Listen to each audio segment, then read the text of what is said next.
Hello, everybody. Tim Hughes here. I'm the co-founder of Digital Leadership Associates, also the author of the book, Social Selling Techniques to Influence Buyers and Changemakers. With me today from Australia is Tony Hughes. Tony and I have known each other now for a number of years. And Tony, why don't you introduce yourself? And you've also got some good news to share with us as well. Yes, so I am Tony Hughes. I'm coming to you from Sydney, as Tim said, and it's true that we're not brothers. I've been in professional selling for about 35 years. I've run businesses in Australia and North America, been managing director for tech companies, running the Asia Pacific region for North American corporations. 4 years ago, went out on my own as a management consultant, author of a best-selling book. Just got a book contract yesterday out of New York for my series of upcoming books. Congratulations. Yeah, thank you, Tim. I appreciate it. So the next book is going to be called either Combination Prospecting or Combination Selling, but a book about how to go and solve the #1 problem that salespeople have around the world, which is not enough pipeline. I think every single sales director that I sit in front of basically says that. So before we move on, where can people find you?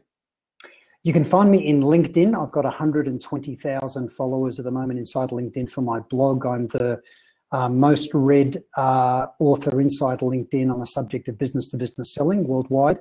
You can also find me at tonyhughes.com.au or at my sales methodology website, which is rsvpselling.com. And your Twitter handle is? At rsvpselling. Okay, brilliant. Thanks, Tony. So prospecting, do we have to do it anymore? Surely people phone us up, don't they? Absolutely, yes. You know, I've been one of the big proponents of social selling for years, and it absolutely works. I've got staggering results myself from it, and I've worked with lots of clients. I could tell you a huge number of stories where people have got great results out of building personal brand well, going and being where their market is, providing content that's of value to the people that they're wanting to serve. But at the end of the day, what everyone needs is blended or combination strategies that will get them engagement. Every prospect or potential client we're trying to get to, they themselves every day face a white wall of noise. It's just a barrage of information that's assaulting them. And to be the signal amongst the noise, to find a way to get cut through is not easy. It's both science and art, but we need to prospect, and we need to use the most powerful of all social selling tools, which is also the phone. So we have to prospect, but do we? I mean, is this a case of saying, right, we need to forget cold calling and we need to move to social? Or, I mean, I've had an organisation that have said to me that they're going to move completely to social and they're going to take all the phones out. Well, that's an act of lunacy. So we all need to do all of it. We all know that the shortest path to revenue and the highest probability of a sale is through a referral. So the most intelligent way to sell is referral selling. But that's probably not going to get you all of your quota on its own. So at some stage, you've got to go and find new people where you have no relationship with. And obviously you want to use platforms like LinkedIn. Sales Navigator is a incredibly powerful, brilliant tool for salespeople for addressing top of funnel. Every sales organization should be using a customer relationship management system, but that doesn't typically create sales funnel. Things like LinkedIn can actually help them go and do that. So we've got to find a way to have some relevance and context in doing outreach, so that it's not really a cold call. At least we've got context. We can show that we've done some research, and those things are very, very important. And then we need to adopt a multi-channel strategy for how we go and get to people. So the first thing we need to do, the easiest thing to do always, is to sell into our own network of people that we know, that where we already have relationships, where they already trust us. But as you say, we need to be thinking about, we've probably got bigger targets than that. So when we're actually making cold calls, do we just hit the phone? Or you're talking about having relevance and context. Does that mean that you're talking about doing research on the people, or doing something before we make that call or that outreach? Yeah, so a warm call will have a much higher probability of success than a cold call. So being able to phone somebody, and even if we say, Phil, you don't actually know me, but we've got someone in common in Phil Green, that I was talking to last week, or he recommended that I give you a call. Like, at least some kind of opening like that makes it non-cold. Yes. Having a strong referral is obviously a lot better. But one of the concerns I've got is, as I work with organizations all around the world, one of the common things I'm seeing is the rise of the silent sales floor. I'm seeing these sales areas where salespeople, where hardly anybody is on the phone, and they're busy researching, they're busy posting, they're busy doing things in social, and it's almost like they're happy to do anything except take on the risk of rejection by phoning somebody. And there's tools out there that enable you to go and find someone's mobile phone number. So phoning the office switchboard is very old school and low probability, or typically get blocked. But you can find ways to go and get someone's mobile phone number, their cell number, and actually give them a call. So we just need to do enough research that gives us a hypothesis of value, I call it. So to say that, hey, Tim, in working with other organizations in your industry, one of the common things that we're seeing is, the reason I would like to get together is, and then you talk about a level of business value. There's no prospect out there that's lying awake at night hoping they're going to get a phone call from a sales rep to tell them about product. Yep. And none of the potential clients out there for us are lonely and bored and looking for a new friend. So it's a very big mistake to try and open the engagement on a relationship basis. People don't want a new relationship. They're time poor. We've got to lead with value. And then over time, we earn a relationship and we earn trust. And that requires an element of working on social. But someone said to me, they had a high SSI score on LinkedIn. It's like, well, yeah, but if you play on social all day, you're going to have one of those. A high SSI score doesn't actually mean you've actually closed any business.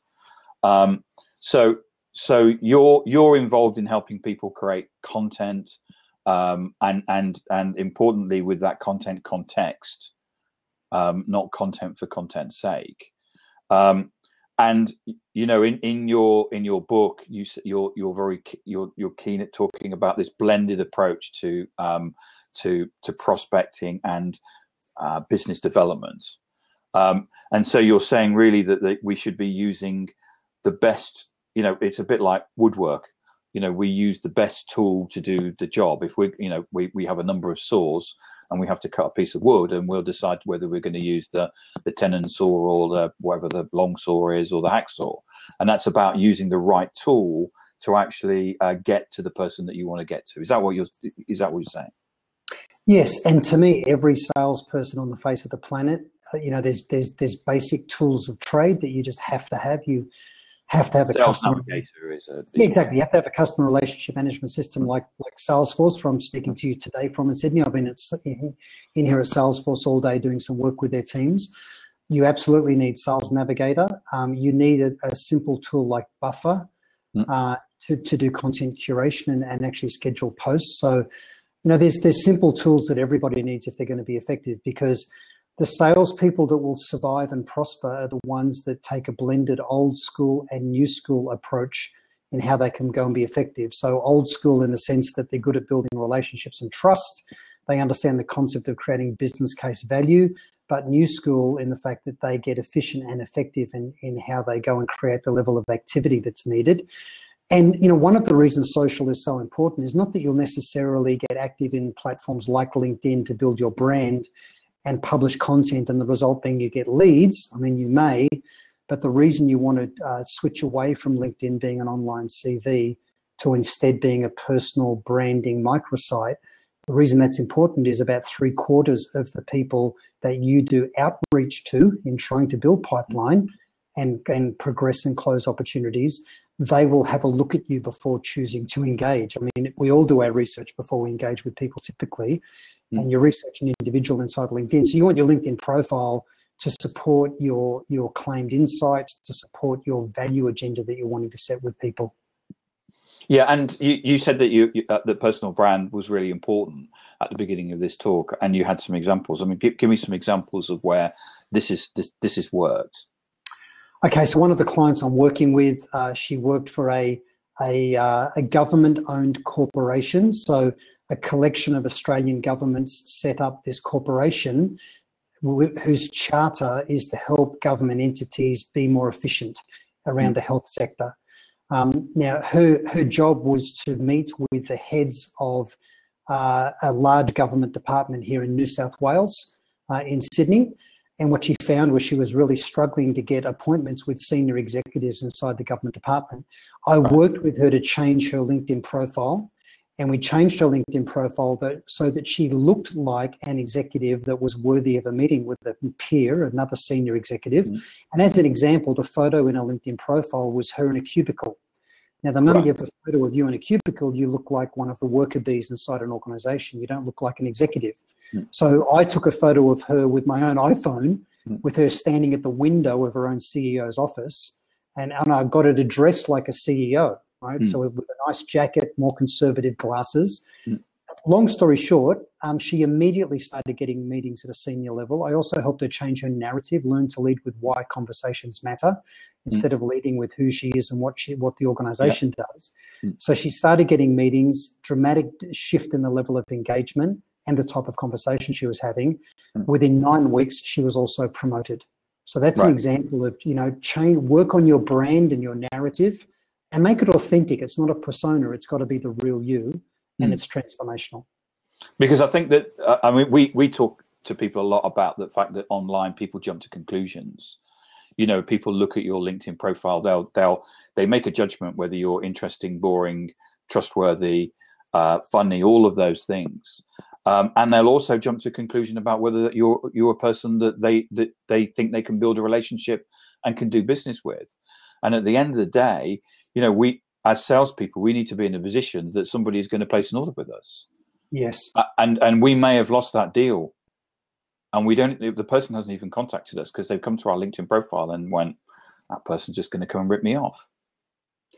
Yeah, look, and the thing to me is that every buyer out there, there's two angles that work for sellers. One is if you're wanting to expand what you're doing with an existing client, think about the fact that every one of your customers at the senior level is wanting greater value from fewer relationships that they have in place. They're all time poor. They don't want to dilute their spend. They want greater value from existing relationships. And if you're wanting to go and win new clients, think about the fact that the people that you want to meet with are interested in a perspective on the market that you've got in working with competition and other organizations that have similar characteristics to them, even if they're in other industries. Now, I'm not saying go and betray the secrets of your current clients to their competitors. I'm not suggesting you do that. But if you can take a market perspective that's of interest to people, they want to meet with you on that basis, and then you create a value narrative that leads to what you could potentially do for them down the track, but you don't rush to that. It's really important to let that unfold naturally. So, we need to provide value in the conversation we have with people well in advance of any value we'd provide from them becoming a customer using our products or services or solutions. So value, adding value has become a bit of a cliche. Have you got any examples where somebody is, what do you mean by added value? Well, let me maybe take a little bit of a segue here and talk about what's going on in the world of artificial intelligence. Okay. Yeah. There's someone here in this market that I know well. I had a coffee with him last week, and he gave me an update on what his company's doing. So his name is Matt Michaelwitz, and the company is Complexica. So feel free to go and have a look at Complexica for those watching this. But Matt is building AI algorithms. He's got an AI entity called Larry, and Larry is a digital assistant for salespeople.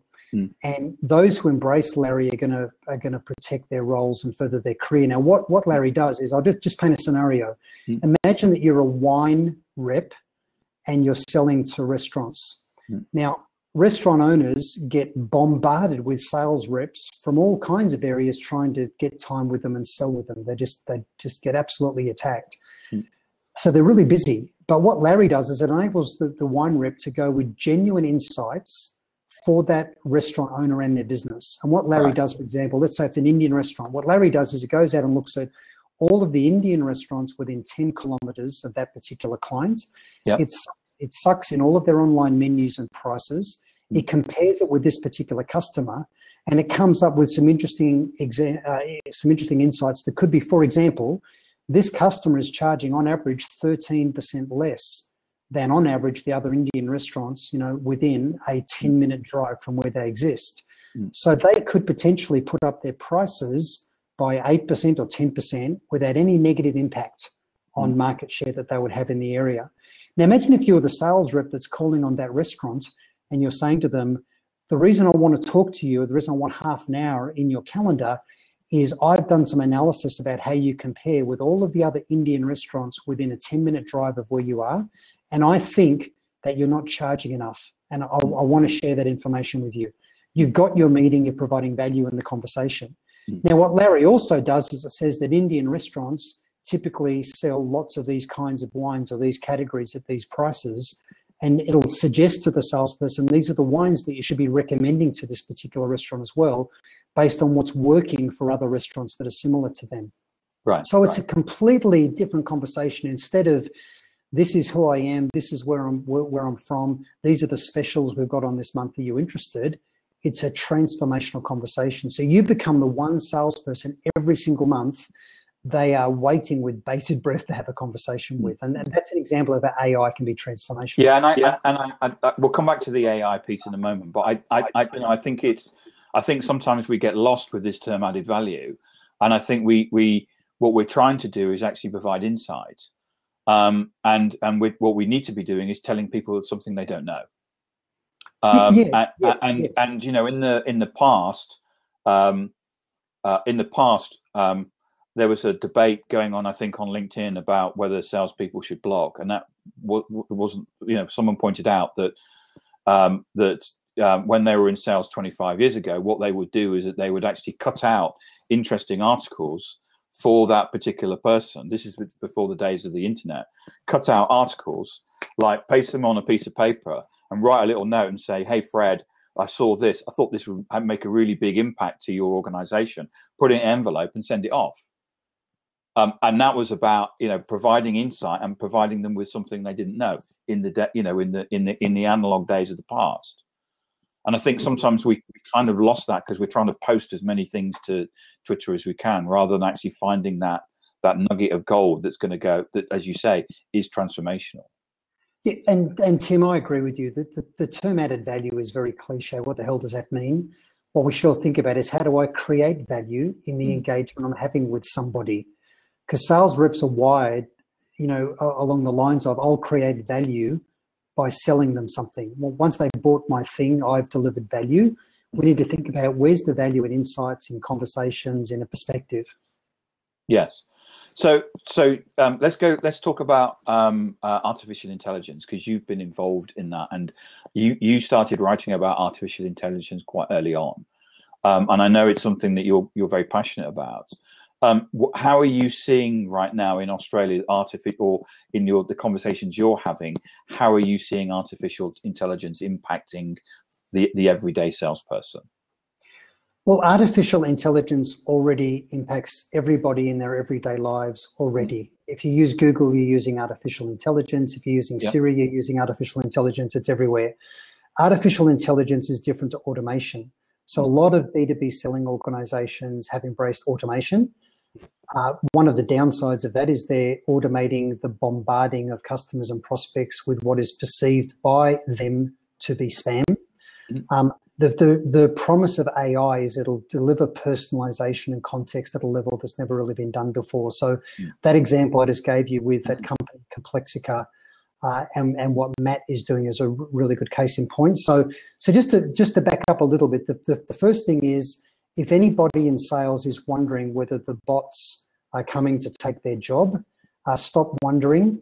It's absolutely happening, and it's already happened to many other professions. So professions, for example, like law and accounting have already had this happen. So if you look at, for example, a lawyer, they used to make a lot of money out of doing precedents.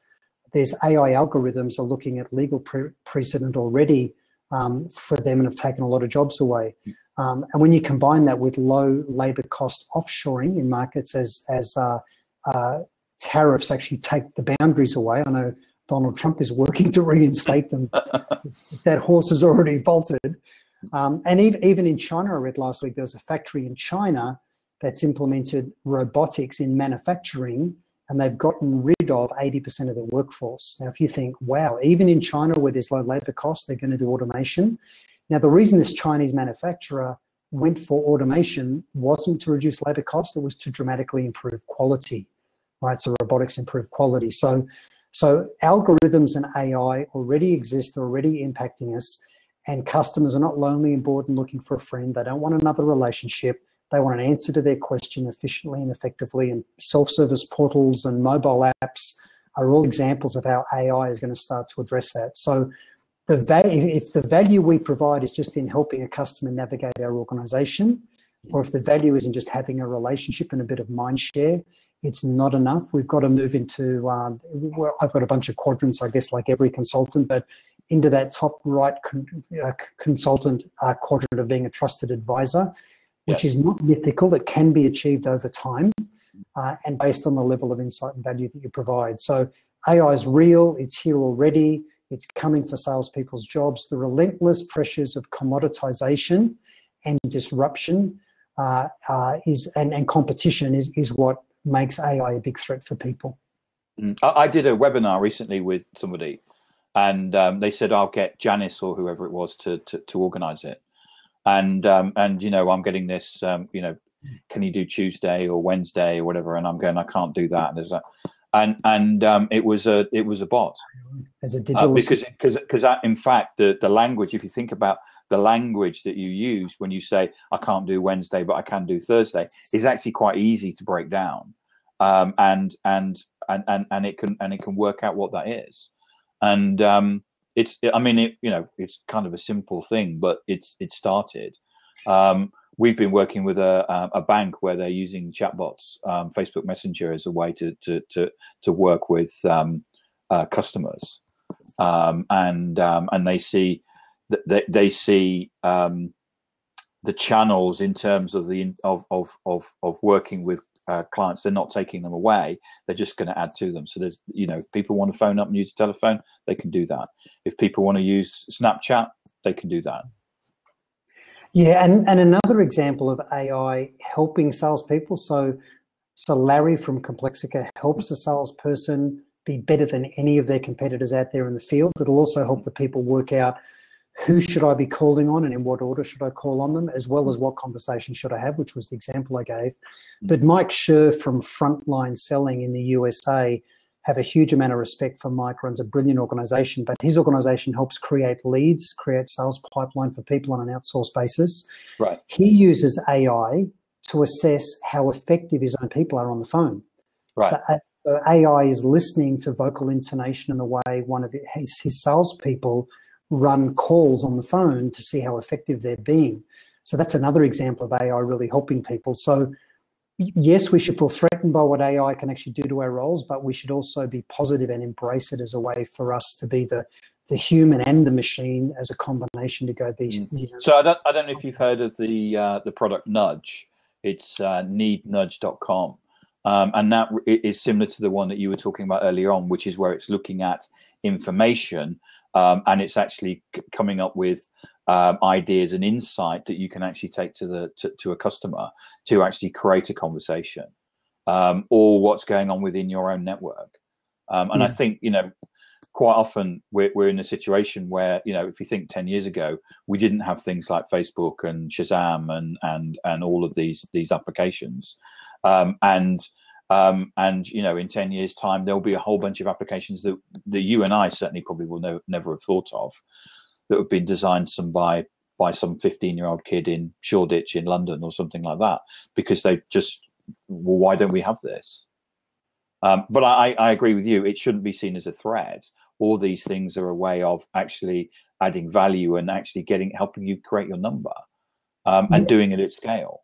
Yeah, and those that are truly at risk from technology and AI are the people that are actually selling commodities. So if you're just helping people transact a commodity, you're absolutely at risk.